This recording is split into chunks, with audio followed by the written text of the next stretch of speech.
அதே நேரத்தில் கையெழுத்து இயக்கம் கெட் அவுட்னு ஆரம்பிக்கிறாரு. பிரசாந்த் கிஷோர் விஜய் அவரை பார்த்து கெட் அவுட்னு அவரே சொல்றாரு. இதோட ஆச்சரியம் இந்தியாவிலே பார்த்ததில்லை. கெட் அவுட் ஆரம்பிச்சு ஒரு நிமிஷத்துல அருமை அண்ணன் பிரசாந்த் கிஷோர் அவர்கள் பக்கத்தில் இருக்கிறாங்க. எல்லாம் கெட் அவுட்னு கையெழுத்து போடுங்க. உன்னை ஆதவ் அர்ஜுன் அவர் கையெழுத்து போடுறாரு, அண்ணன் புசி ஆனந்த் அவர் கையெழுத்து போடுறாரு.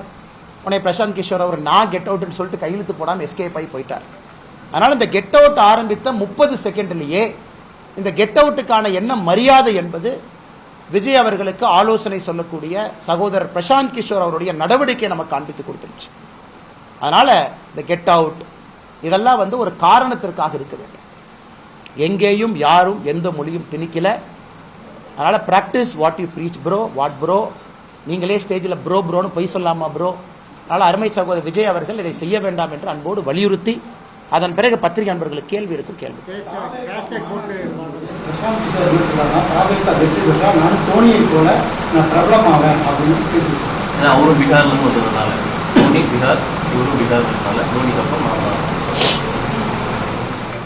தோனி அவர்கள் ஆனால் தப்பில்லை. பீகார்லேருந்து ஒருத்தவங்க வர்றாங்க, தமிழ்நாட்டில் அவங்களுக்கு ஒரு பேர் கிடைக்குது, சந்தோஷம் தான். எல்லாம் இந்தியர்கள் தானே. நமக்கு எதாவது தமிழர்கள் எல்லோரையும் ஏற்றுக்கொள்றோம்ல, நம்ம யாரையும் நிராகரிக்கக்கூடிய தமிழர்களே இல்லையே. தமிழ்நாட்டுக்கு நல்லது யார் பண்ணாலும் ஏற்றுக்கிறோம்.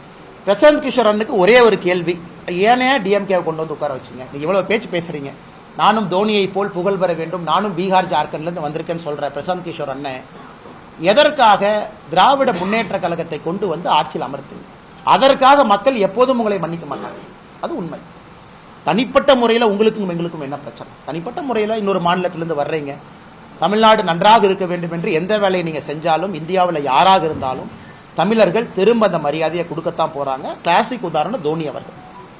மொழி தெரியாமல் வந்தாங்க, சென்னை சூப்பர் கிங்ஸ் ஆடினாங்க. முழு தமிழ்நாடும் நம்முடைய வீட்டு பிள்ளையாக ஏற்றுக்கொண்டிருக்கின்றோம்.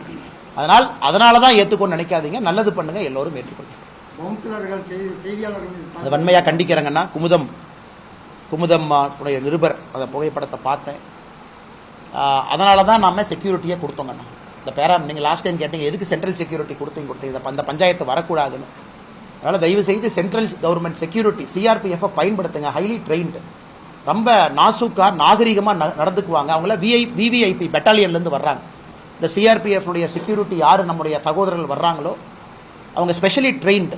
ஒரு க்ரௌடை ஹேண்டில் பண்ணணும், அதே மரியாதையோடு நடத்தணும், வரக்கூடிய மக்களுக்கு மரியாதை கொடுக்கணும், பத்திரிகை நண்பர்களுக்கும் அந்த மரியாதை சுதந்திரம் கொடுக்கணும் அப்படிங்கிற ட்ரெயின் ஆனவங்க. அதனால தான் உங்களுக்கு அது கொடுத்துருக்கனால நான் பவுன்சர்ஸ் எல்லாமே நான் தவறாக சொல்லலை, அவங்களுக்கு தெரியாது, செய்தியாளர்களாலும் கூட சில இடத்துல தெரியாது. அதனால் இது வன்மையாக கண்டிக்க வேண்டிய விஷயம். அதனால் தயவு செஞ்சு கவனம் கொடுங்க. ஏன்னா நீங்கள் பத்திரிகைங்கிறீங்க, பத்திரிகை வரணுங்கிறீங்க, முதலாக வரணுங்கிறீங்க. பாரதிய ஜனதா கட்சியும் முதல் நிகழ்ச்சி பத்திரிகையாளர் சந்திப்பு நடத்தி தான் பிள்ளையார் சொல்லி போட்டு தான் கட்சி அலுவலகத்தையே நம்ம திறந்து வைக்கிறோம். அந்த அளவுக்கு பத்திரிகையாளர் மீது நம் நம்பிக்கை கொடுக்கும் பொழுது, மரியாதை கொடுக்கும் பொழுது நம்முடைய நடத்தையும் அப்படி இருக்க வேண்டும் என்று சொல்லிக்கொள்கிறேன். செய்திகளை உடனுக்குடன் தெரிந்து கொள்ள உடனே சப்ஸ்கிரைப் பண்ணுங்க.